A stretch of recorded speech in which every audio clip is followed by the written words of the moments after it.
Assalamualaikum warahmatullahi wabarakatuh.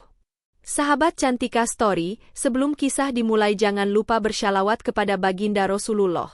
Dukung terus channel Cantika Story dengan menekan tombol subscribe, agar kisah nyata penuh hikmah seperti ini selalu sampai ke hati kita. Pernahkah kita mendengar tentang seorang gadis sederhana yang berjuang di antara sakit ibunya? Inilah kisah Marni. Marni tumbuh di sebuah kampung teduh di pinggir kota Jogja. Pagi hari selalu dimulai dengan suara ayam jantan, aroma tanah basah selepas siraman air sumur, dan langkah pelan ibunya yang kian rapuh. Ayahnya telah pergi sejak lama, meninggalkan rumah sederhana itu karena tak sanggup menghadapi sakit yang sering datang pada ibu Marni. Sejak itu, Marni menjadi tangan kanan sekaligus bahu sandaran. Ia baru lulus dari sekolah menengah kejuruan jurusan perkantoran. Nilainya rapi, catatannya teliti, namun nasib belum memberi kursi baginya di kantor manapun. Bagi Marni, harapan adalah tabungan paling berharga setelah recehan yang ia sisihkan dari kerja serabutan. Setiap sen ia kumpulkan sejak duduk di bangku sekolah. Mengetik tugas orang, membantu administrasi di kelurahan, hingga mengantar pesanan kue buatan ibunya. Keletihan sering menggerus, tetapi setiap kali menatap wajah ibunya, hati Marni menguat.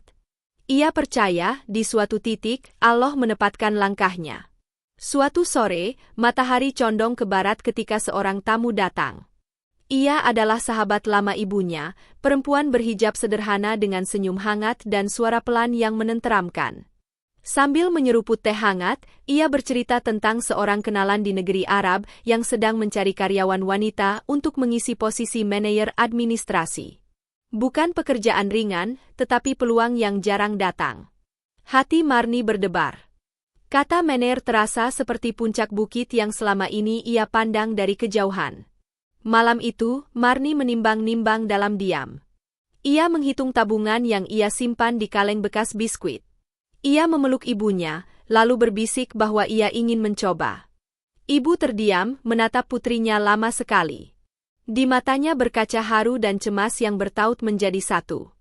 Akhirnya, dengan suara yang sedikit bergetar, ibu mengangguk.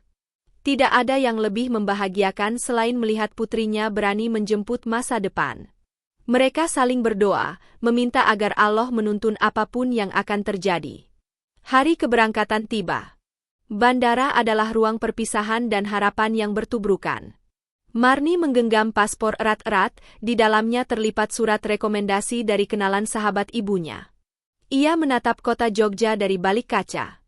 Alunan azan seolah masih merayap masuk ke telinganya, menguatkan hati yang belum pandai berpisah. Ia mengecup tangan ibunya, menahan air mata agar tidak jatuh. Keduanya saling menenangkan. Tidak ada kata yang cukup untuk menjelaskan, kecuali kalimat pendek yang berulang. Doakan Marni. Doa ibu adalah sayap yang akan mengantarnya. Langit di atas gurun menyambutnya dengan panas yang jujur dan cahaya yang tegas. Di negeri baru itu, ia dijemput seorang pria muda berjanggut rapi, bersorban ringan, berwibawa namun ramah. Namanya Ali. Dialah pemilik perusahaan yang selama ini hanya menjadi sebaris nama di surat rekomendasi. Marni menyalami dengan sopan, mengucap salam, lalu duduk di kursi belakang mobil yang bersih dan mengilap. Jalanan panjang membelah kota, gedung-gedung modern berdiri seperti panji yang menandai peradaban. Marni menatap keluar, merasakan perantauan di setiap denyut nadi. Di dalam mobil, Ali berbicara tenang. Ia bertanya tentang sekolah Marni, tentang alasan merantau, tentang ibunya yang sering sakit. Marni menjawab singkat namun jelas, menjaga tutur kata, tidak berlebihan, tidak pula menyembunyikan kenyataan. Ali mendengarkan dengan saksama. Ada rasa salut dalam tatapannya ketika Marni bercerita bagaimana ia menyisihkan uang sejak sekolah. Tidak ada kemewahan dalam kisah itu, hanya kejujuran dan ketekunan yang berjalan bersama. Kantor Ali berada di sebuah gedung kaca yang memantulkan langit biru. Begitu memasuki lobi, Marni seperti melangkah dari halaman rumah ke ruang rapat besar dunia. Ia diperkenalkan kepada para karyawan. Senyum menyebar, formal, sopan. Namun di sudut ruangan, sekelompok karyawan wanita saling berbisik. Tatapan mereka menyapu Marni dengan dingin yang terasa. Marni menangkapnya, tetapi memilih menyimpan perasaannya rapat-rapat. Ia tahu, setiap tempat baru menyimpan ujian baru.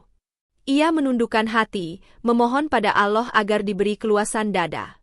Hari pertama bekerja dimulai dengan meja sederhana, komputer yang menyala terang, dan daftar tugas yang menunggu rapih di layar. Marni memeriksa laporan masuk, menata ulang file, memperbaiki penamaan dokumen, dan mengirimkan ringkasan yang rapi kepada atasan bagian administrasi. Ia tidak banyak bicara, tetapi setiap hasil pekerjaannya berbunyi lantang. Ketelitian adalah cara terbaik untuk memperkenalkan diri. Siang itu, melalui dinding kaca ruang rapat, Marni melihat seorang perempuan paruh baya datang dengan langkah mantap. Busana elegan, tatapan tajam, aura wibawa yang tidak bisa disangkal. Ia adalah Ibu Ali. Beberapa karyawan menunduk hormat. Perempuan itu mengedarkan pandangan, lalu berhenti tepat pada sosok Marni yang sedang memeriksa data. Ada jeda yang tidak lama, namun cukup untuk membuat udara menegang. Marni bangkit, menunduk sopan, menyapa dengan suara yang pelan namun jelas. Ibu Ali membalas dengan anggukan kecil. Tidak ada senyum, tidak ada kata. Hanya tatap yang sulit dibaca. Sore mendekat, dan pekerjaan hari itu ditutup dengan rapat singkat. Marni menyusun catatan poin demi poin, menandai item yang membutuhkan tindak lanjut, lalu mengarsipkan hasilnya. Di lorong, ketika semua orang bergegas pulang, bisik-bisik itu kembali terdengar. Ada kalimat yang seharusnya tidak diucapkan, namun terlepas dari mulut yang gelisah. Marni menarik napas, memilih melangkah tanpa menoleh. Ia memeluk doa sebagai selimut, agar hati tetap hangat. Malam turun di kota gurun. Ali pulang ke rumah ibunya. Meja makan terhidang, lampu temaram, suasana keluarga yang hangat namun menyimpan arus yang belum terlihat. Di ruang itu, keheningan mempunyai suara. Ibu Ali duduk anggun, lalu menatap putranya. Ada sesuatu di balik tatapan yang membuat waktu seakan melambat. Ali paham bahwa pembicaraan malam ini bukan percakapan ringan.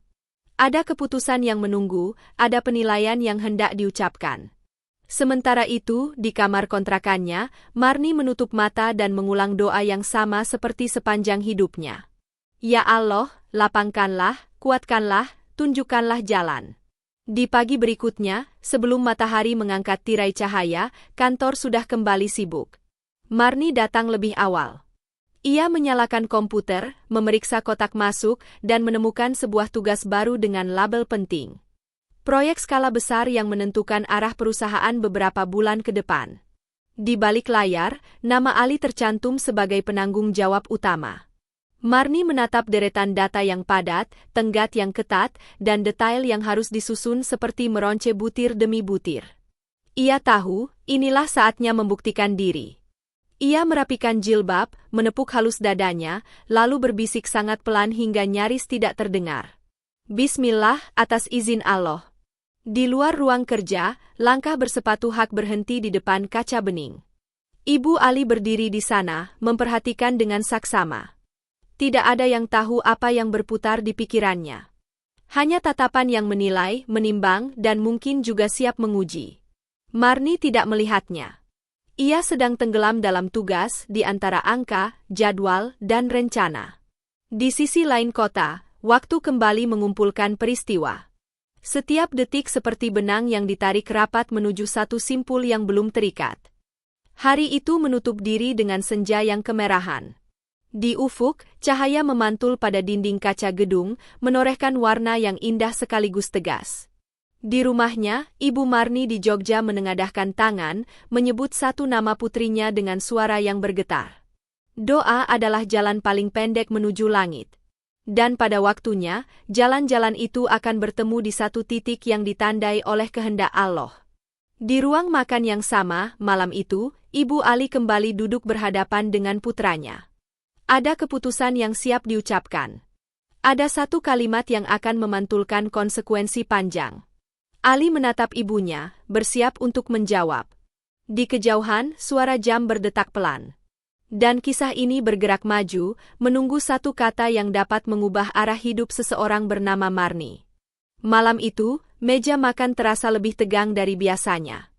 Ibu Ali menatap putranya dengan sorot mata yang tegas.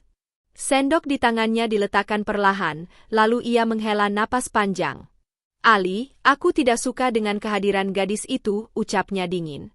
Ali menatap ibunya, terdiam sesaat. Ia tahu yang dimaksud adalah Marni. Hatinya tergetar, ada rasa ingin membela, namun ia memilih menunggu kalimat berikutnya. Perusahaan ini sudah besar. Aku tidak ingin ada orang asing yang mengacaukan. Pecat saja dia sebelum semuanya terlambat, lanjut sang ibu. Ali menghela napas pelan. Dalam hati kecilnya, ia mulai merasakan sesuatu yang berbeda pada Marni.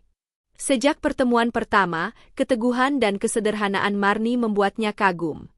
Dengan suara tenang, ia berkata, "Ibu, aku tidak bisa begitu saja memecatnya. Aku ingin memberi kesempatan. Jika ia bisa membuktikan kemampuannya, aku yakin ia akan berguna bagi perusahaan." Tatapan ibunya makin tajam. "Ali, kau terlalu lembut. Dunia usaha tidak bisa dijalankan dengan perasaan." Ali tersenyum tipis. "Kalau begitu, mari kita buat perjanjian. Jika Marni berhasil menjalankan satu proyek penting dengan baik, aku akan menjadikannya lebih dari sekadar karyawan biasa. Aku akan menikahinya." Perkataan itu membuat ruang makan hening sejenak. Ibunya memejamkan mata, terkejut sekaligus bingung. Namun akhirnya ia mengangguk pelan. "Baiklah. Jika dia memang sehebat itu, aku ingin melihatnya dengan mata kepalaku sendiri." Esok harinya, proyek besar itu resmi diserahkan ke tangan Marni. Ia mendapat amanah untuk memimpin koordinasi sebuah proyek kerja sama dengan perusahaan asing. Beban itu sungguh berat, apalagi ia baru hitungan minggu bekerja. Namun ia tidak ingin mengecewakan. Dengan semangat dan doa yang tak pernah putus, Marni mulai menyusun rencana kerja, mengatur jadwal, dan membagi tugas kepada tim kecil yang dipimpinnya. Di sisi lain, sekelompok karyawan wanita yang sejak awal tidak menyukai Marni mulai menunjukkan wajah aslinya. Mereka sering berbisik di belakang, menghalangi pekerjaan, bahkan mencoba mengacaukan data. Namun Marni tidak terpancing. Ia percaya, kebenaran akan menemukan jalannya. Hari demi hari dilalui dengan penuh tekanan. Matanya sering memerah karena begadang menyelesaikan laporan, tangannya pegal karena mengetik ratusan data. Namun ia tetap tersenyum setiap kali mengingat wajah ibunya di Jogja.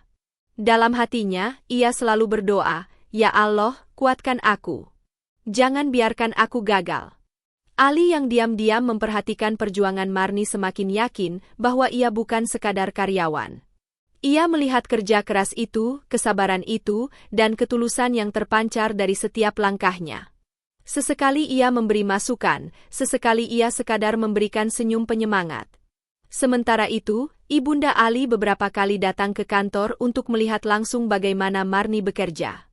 Awalnya ia masih menaruh curiga, tetapi semakin lama, pandangannya mulai berubah.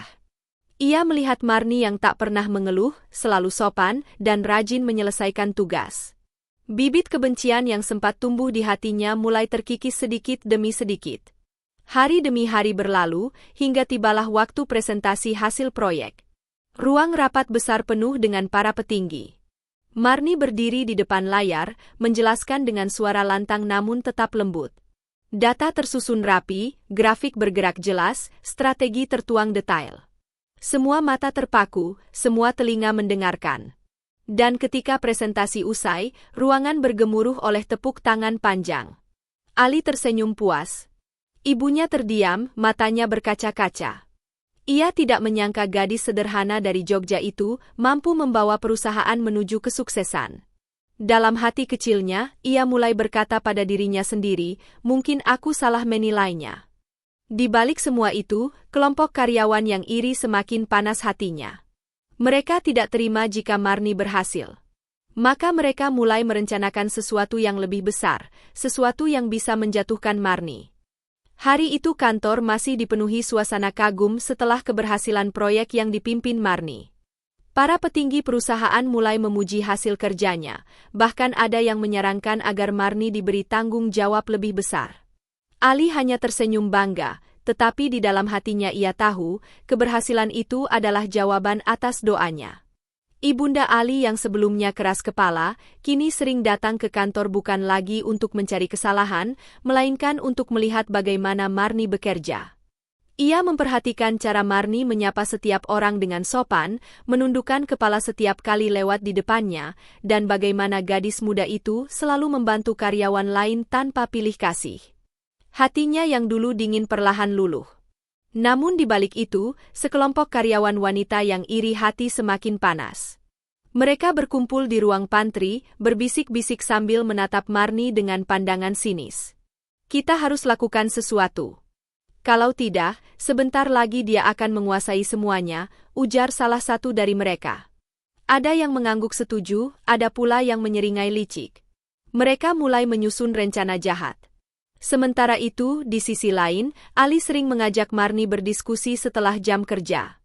Mereka membicarakan rencana pengembangan perusahaan, strategi pemasaran, bahkan hal-hal ringan tentang kehidupan di Jogja. Ali terpesona mendengar cerita sederhana Marni tentang masa kecilnya, tentang perjuangan ibunya yang sakit-sakitan, dan tentang mimpi kecilnya untuk membahagiakan sang ibu. Dalam hati Ali, rasa kagum itu semakin tumbuh menjadi rasa cinta. Suatu malam, Ali kembali berbicara dengan ibunya. Mereka duduk di ruang keluarga yang hangat, cahaya lampu temaram menambah suasana serius. Ibu, ingat janji kita. Marni sudah membuktikan dirinya. Aku ingin menikahinya, ucap Ali mantap. Ibunya menatap Ali lama sekali, lalu menghela napas. Aku melihat ketulusan dalam dirinya. Ia bukan gadis biasa, Ali. Dia pekerja keras, sabar, dan punya hati yang baik. Jika kau benar-benar yakin, maka aku akan merestui. Mata Ali berbinar. Malam itu ia merasa bebannya terangkat. Restu seorang ibu adalah pintu yang ia nantikan. Keesokan paginya, Marni dipanggil ke rumah keluarga Ali.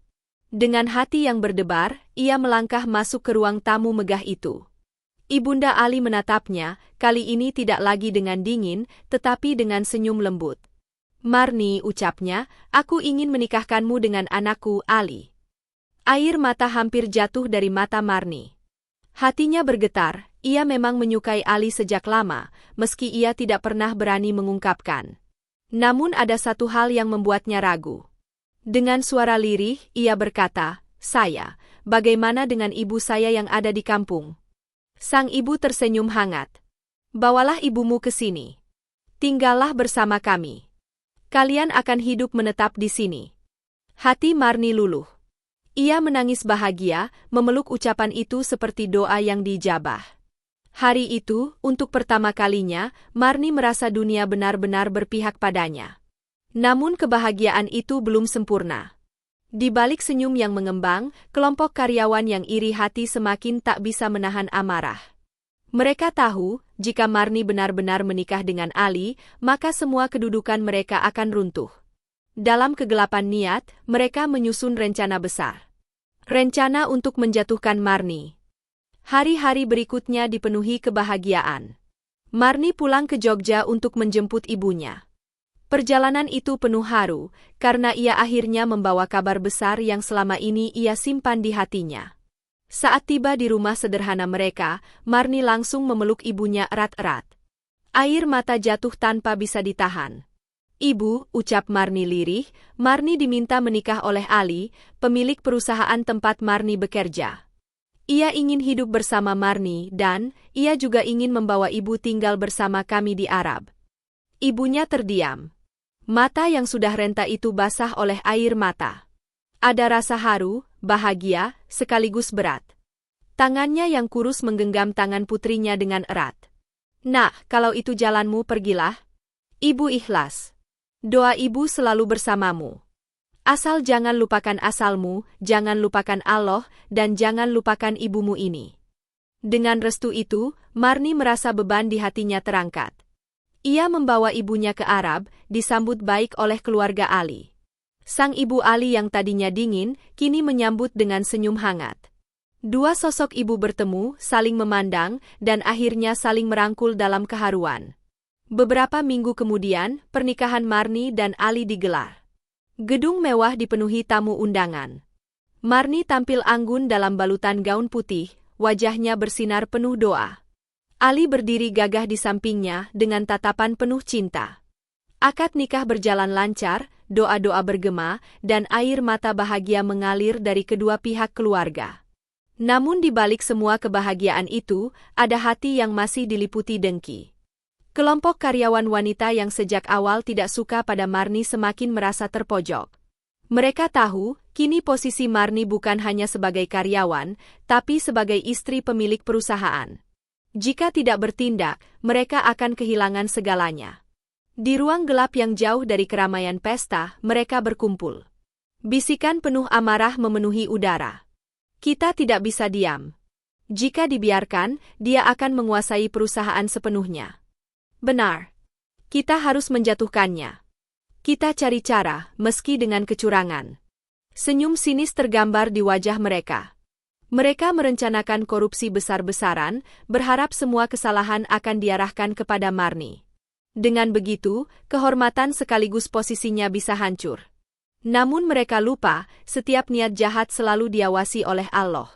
Dan kebenaran akan selalu menemukan jalannya. Sementara itu, Marni dan Ali menjalani hari-hari pernikahan mereka dengan penuh cinta. Mereka bekerja bersama di kantor, saling mendukung, saling menguatkan. Marni yang dulu hanya gadis sederhana dari Jogja, kini menjadi seorang istri sekaligus mitra bisnis. Tapi ia tidak pernah melupakan jati dirinya. Tetap rendah hati, tetap menyapa semua orang dengan senyum tulus. Hari-hari setelah pernikahan berjalan begitu indah bagi Marni. Ia tetap bekerja di kantor meski kini berstatus sebagai istri Ali. Kedisiplinannya tidak berubah, justru semakin kuat. Marni ingin membuktikan bahwa ia pantas berada di posisi itu, bukan semata-mata karena pernikahan. Ali bangga setiap kali melihat istrinya bekerja dengan tekun. Senyum hangat selalu ia berikan ketika melewati meja kerja Marni. Bahkan ibunda Ali, yang dulu begitu menentangnya, kini sering datang hanya untuk menyapa dan memberi semangat. Kehidupan Marni seolah sempurna. Namun di balik semua kebahagiaan itu, kelompok karyawan wanita yang iri semakin beringas. Mereka merasa semakin tersisih dan tidak lagi punya kuasa. Pada suatu malam, di sebuah kafe kecil, mereka berkumpul dengan wajah penuh amarah. Kalau kita tidak bertindak sekarang, habislah kita, ucap salah seorang dengan nada getir. Ya, kita harus membuatnya jatuh. Hanya satu cara, korupsi. Kita alihkan semua dokumen agar terlihat seolah-olah itu kesalahan Marni. Rencana busuk pun disusun. Mereka memalsukan laporan keuangan, menyelipkan transaksi fiktif, dan mengubah data sehingga tampak seakan-akan Marni yang mengurus semuanya. Semua dilakukan diam-diam, dengan harapan Ali dan para petinggi perusahaan akan menuduh Marni. Beberapa minggu kemudian, laporan itu sampai ke meja Ali. Angka-angka janggal membuat alisnya berkerut. Ia memanggil tim keuangan, memanggil Marni, lalu menanyakan kebenarannya. Marni terkejut, tangannya bergetar memegang dokumen itu. Ini bukan pekerjaan saya, Ali. Semua laporan yang saya kerjakan selalu saya simpan rapi. Angka-angka ini tidak pernah saya input. Ali menatap istrinya dalam diam. Hatinya ingin percaya, tetapi sebagai pemimpin, ia harus mencari bukti. Tenanglah, Marni. Kita akan selidiki. Kabar dugaan korupsi itu cepat menyebar di kalangan karyawan. Bisikan-bisikan kembali terdengar, menuding Marni sebagai penyebab masalah. Hati Marni perih, tapi ia memilih diam dan terus berdoa. Ia yakin Allah tidak akan meninggalkan orang yang jujur. Selidik demi selidik, tim audit internal mulai menemukan kejanggalan. Jejak digital memperlihatkan siapa yang sebenarnya mengubah data. Nama-nama karyawan yang iri pun muncul jelas di layar komputer. Ali marah besar, matanya menyala oleh amarah. Bagaimana kalian bisa melakukan ini? Menuduh orang yang tidak bersalah hanya karena rasa iri. Keesokan harinya, seluruh kantor digemparkan oleh keputusan tegas. Para karyawan yang terlibat korupsi dipanggil ke ruang rapat, dihadapkan pada bukti tak terbantahkan. Dengan suara lantang, Ali berkata, "Mulai hari ini, kalian semua dipecat. Perusahaan ini tidak memberi tempat bagi orang yang berkhianat." Ruangan itu hening. Beberapa karyawan menunduk malu, sebagian menangis ketakutan. Sementara Marni hanya bisa terdiam, air mata mengalir karena lega. Fitnah besar yang hampir menjatuhkannya kini terbongkar. Di sisi lain, Ibunda Ali yang menyaksikan kejadian itu menatap Marni dengan mata berkaca-kaca. Ia menghampiri menantunya, menggenggam tangannya erat. "Maafkan aku, Nak. Dulu aku salah menilaimu. Sekarang aku tahu, engkau bukan hanya wanita yang kuat, tapi juga berhati mulia." Marni menunduk, mencium tangan ibu mertuanya, lalu berbisik, "Semua karena pertolongan Allah, Ibu. Tanpanya, saya bukan siapa-siapa." Dan sejak hari itu, tidak ada lagi yang berani meremehkan Marni. Hidupnya bersama Ali kian kokoh, rumah tangga mereka berjalan dengan penuh cinta dan keberkahan. Sejak terbongkarnya fitnah korupsi, keadaan kantor berubah drastis. Suasana yang dulu penuh bisik-bisik kini berganti dengan rasa hormat kepada Marni. Semua karyawan melihatnya bukan hanya sebagai istri Ali, tetapi sebagai sosok pemimpin yang sabar, teliti, dan adil. Marni tetap rendah hati. Ia tidak pernah menyombongkan diri meski kedudukannya kini tinggi. Setiap pagi ia datang lebih awal, menyapa satpam dengan senyum, dan membantu karyawan lain yang kesulitan. Ali sering mengingatkan, "Engkau sudah jadi istriku, tak perlu turun tangan seperti itu." Tapi Marni selalu menjawab lembut, "Selama aku bisa membantu, biarlah aku tetap begini. Ini caraku berterima kasih kepada Allah." Ibunda Ali yang dulu menentang, kini justru menjadi pendukung terkuatnya. Ia sering mengajak Marni berbincang di rumah, menasihati dengan penuh kasih sayang. "Nak, kesabaranmu yang membuatmu sampai di titik ini. Jagalah selalu hatimu, karena cobaan akan datang dalam banyak rupa. Jangan lengah." Marni mengangguk, meresapi setiap kata itu sebagai petunjuk hidup. Sementara itu, hubungan Marni dengan ibunya sendiri semakin erat. Sang ibu yang kini tinggal bersama mereka merasa bahagia.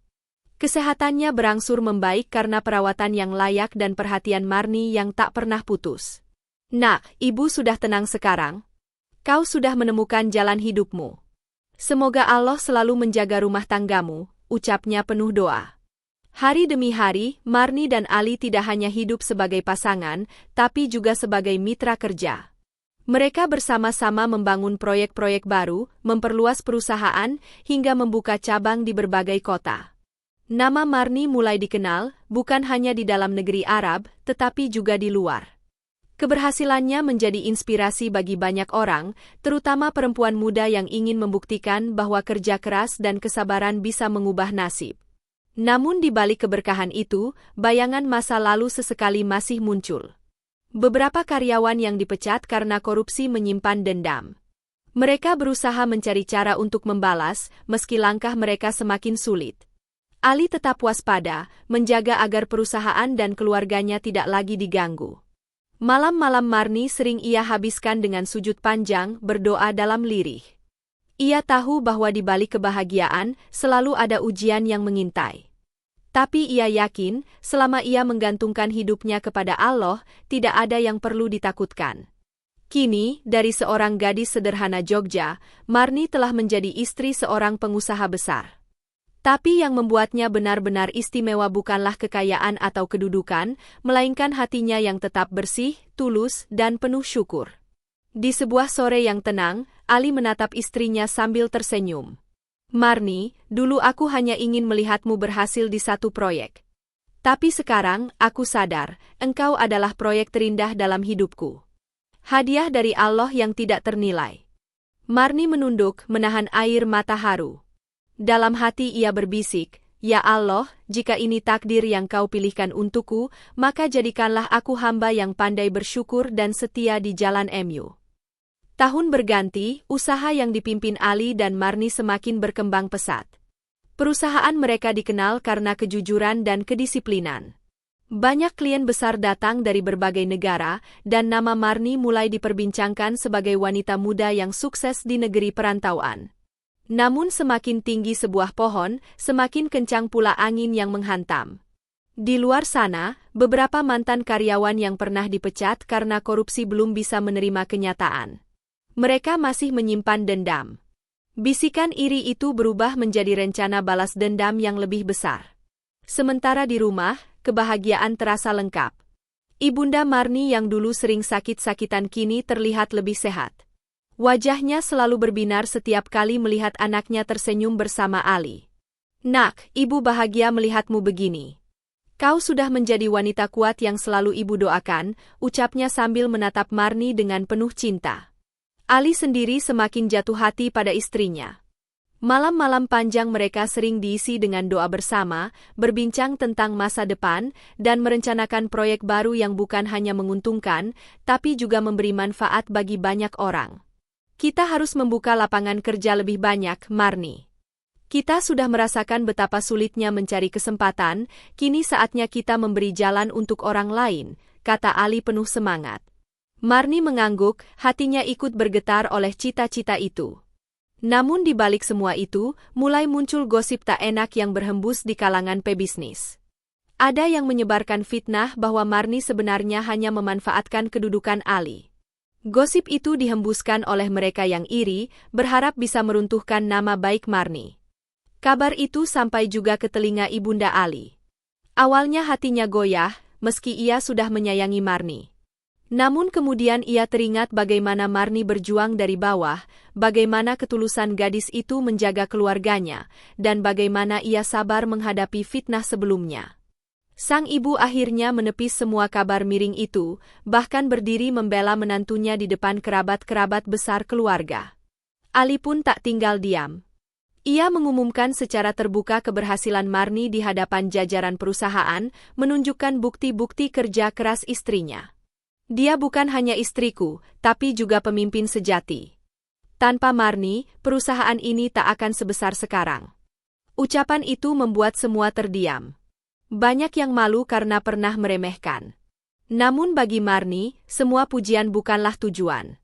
Ia hanya ingin terus menjaga amanah dan membuat ibunya tersenyum. Malam itu, setelah semua kegaduhan mereda, Marni duduk di balkon rumahnya. Angin gurun berhembus lembut, membawa ketenangan. Ia menatap langit penuh bintang, lalu berbisik, "Ya Allah, jika semua ini adalah ujian kesetiaan, maka kuatkanlah hatiku. Jangan biarkan aku goyah oleh fitnah manusia, karena aku hanya ingin Engkau ridho kepadaku." Air mata mengalir pelan, bukan karena sedih, melainkan karena rasa syukur yang begitu dalam. Dan di balik ketenangan malam itu, takdir masih menyimpan kejutan lain yang akan menguji keteguhan cinta Marni dan Ali. Hari-hari Marni dan Ali kini terasa semakin indah. Perusahaan mereka berkembang, keluarga harmonis, dan ibunda Marni yang dulu sering sakit-sakitan kini bisa tersenyum bahagia. Namun kebahagiaan sejati selalu diuji, agar cinta dan kesetiaan benar-benar terbukti. Suatu ketika, sekelompok mantan karyawan yang dulu dipecat karena korupsi mencoba kembali membuat kekacauan.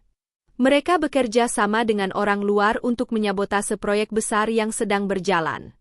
Tujuannya jelas, menjatuhkan nama baik Marni dan membuat perusahaan kehilangan kepercayaan. Kabar itu sampai ke telinga Ali. Malam itu ia duduk bersama Marni, wajahnya tegas namun tenang. "Marni, sepertinya mereka belum berhenti. Mereka ingin menghancurkan kita dengan cara apapun. Tapi aku percaya, selama kita bersatu dan jujur, Allah akan menolong." Marni menatap Ali dengan mata berkaca-kaca. "Aku tidak takut, Ali. Selama kita berpegang pada kebenaran, semua fitnah akan runtuh. Kita sudah melewati ujian sebelumnya, insya Allah kita kuat melewati ini juga." Maka mereka berdua berdoa, meminta petunjuk dan kekuatan. Esok harinya, tim audit kembali bergerak cepat. Dengan bukti yang jelas, terbongkarlah sabotase itu. Semua yang terlibat ditangkap dan diadili. Sekali lagi, nama Marni terbukti bersih. Suasana kantor gempar, tetapi kali ini semua karyawan berdiri membela Marni. Mereka sudah melihat dengan mata kepala sendiri bagaimana wanita itu bekerja tulus tanpa pamrih. Ali pun berdiri di depan seluruh jajaran perusahaan, menggenggam tangan istrinya dengan bangga. "Marni bukan hanya istriku, ia adalah anugerah terbesar yang Allah berikan. Dialah kekuatan di balik kesuksesan ini." Ruangan bergemuruh dengan tepuk tangan. Bahkan ibunda Ali menitikkan air mata, lalu memeluk Marni di depan semua orang. "Nak, engkau bukan hanya menantu. Engkau adalah anakku sendiri. Terima kasih karena telah membuktikan arti kesabaran dan ketulusan." Hari itu menjadi puncak kebahagiaan. Marni sadar, perjalanan panjangnya dari Jogja hingga ke tanah Arab bukan sekadar kisah cinta, tapi juga tentang perjuangan, kesabaran, dan iman. Dari seorang gadis sederhana, ia menjadi wanita kuat yang disayangi keluarga, dicintai suami, dan dihormati banyak orang. Malam itu, ketika semua kembali tenang, Marni duduk di samping ibunya. Mereka memandang langit gurun yang bertabur bintang. Sang ibu berbisik lirih, "Nak, doa ibu sejak dulu hanya satu. Semoga hidupmu dipenuhi ridho Allah." Dan sekarang ibu melihat doa itu dikabulkan. Marni memeluk ibunya, lalu menatap Ali yang tersenyum hangat. Dalam hatinya, ia berbisik penuh syukur. "Ya Allah, Engkau telah menuntunku melewati jalan panjang penuh air mata. Kini Engkau beri aku kebahagiaan yang tak ternilai. Jadikanlah aku hamba yang selalu bersyukur dan menjaga amanah MU." Dan sejak itu, kehidupan Marni dan Ali berjalan damai, penuh cinta, dan penuh berkah. Badai sudah berlalu, dan cahaya kebahagiaan kini menyinari perjalanan mereka selamanya. Sahabat Cantika Story, dari perjalanan hidup Marni kita belajar bahwa kehidupan seringkali tidak berjalan sesuai harapan. Seorang gadis sederhana dari Jogja, dibesarkan hanya oleh seorang ibu yang sakit-sakitan, ditinggalkan oleh ayahnya, dan hidup dalam kesederhanaan. Dari titik yang penuh kekurangan itulah ia memulai langkah. Namun Allah selalu punya cara untuk menuntun hamba yang sabar. Marni tidak pernah mengeluh. Ia tidak menyerah pada keadaan. Justru di balik air mata dan keterbatasan, ia terus berusaha. Ia menabung sedikit demi sedikit, membantu ibunya dengan apapun yang bisa ia kerjakan, dan menaruh keyakinan bahwa Allah akan membukakan jalan. Dan benar, ketika waktu yang tepat tiba, Allah mempertemukannya dengan kesempatan yang tidak pernah ia bayangkan. Merantau ke negeri jauh, bertemu dengan Ali, dan menjadi bagian dari takdir besar yang mengubah seluruh hidupnya. Namun sahabat, kebahagiaan tidak datang tanpa ujian. Marni harus menghadapi tatapan sinis, kebencian, bahkan fitnah yang bisa saja menghancurkan hidupnya. Tetapi ia tidak melawan dengan amarah. Ia memilih sabar. Ia memilih bekerja keras, jujur, dan terus bergantung kepada Allah. Inilah yang membedakan orang yang kuat hatinya dengan orang yang hanya kuat tenaganya. Setiap doa yang ia panjatkan menjadi benteng, setiap kerja keras yang ia lakukan menjadi saksi, dan setiap kesabaran yang ia jalani menjadi jalan menuju kemenangan. Hingga akhirnya, semua fitnah terbongkar, semua kebencian sirna, dan ia berdiri tegak sebagai pemenang. Kisah ini mengajarkan kita bahwa tidak ada perjuangan yang sia-sia. Tidak ada kesabaran yang tidak dibalas. Selama kita berjalan dengan niat yang lurus, Allah akan mengangkat kita pada waktu yang paling tepat. Bahkan orang yang dulu meremehkan, orang yang dulu menolak, akan pada akhirnya menyadari bahwa kejujuran dan ketulusan adalah kekuatan terbesar. Marni juga menunjukkan bahwa sebesar apapun mimpi, jangan pernah lupakan asal-muasal kita. Di tengah kejayaan, ia tetap rendah hati. Ia membawa ibunya tinggal bersamanya, merawatnya dengan cinta, dan tidak pernah merasa lebih tinggi dari orang lain. Dari sinilah kita belajar bahwa puncak tertinggi dari kesuksesan bukanlah harta atau jabatan, melainkan doa restu orang tua dan ridho Allah yang selalu menyertai. Sahabat, ketika kita merasa hidup ini berat, ingatlah kisah Marni. Ingatlah bahwa kesabaran akan melahirkan kekuatan. Ingatlah bahwa Allah tidak pernah meninggalkan hamba yang ikhlas. Seperti malam gelap yang akhirnya berganti dengan fajar, begitu pula dengan kehidupan kita. Setelah air mata, akan ada senyum. Setelah kesedihan, akan ada kebahagiaan. Setelah ujian, akan ada hadiah yang tidak pernah kita bayangkan. Maka jangan berhenti berdoa, jangan berhenti berusaha, dan jangan berhenti percaya. Karena di balik setiap langkah yang kita tempuh dengan sabar, ada takdir indah yang Allah siapkan. Dan ketika saatnya tiba, kita akan menyadari, semua luka dan cobaan hanyalah jalan menuju kebahagiaan yang sejati.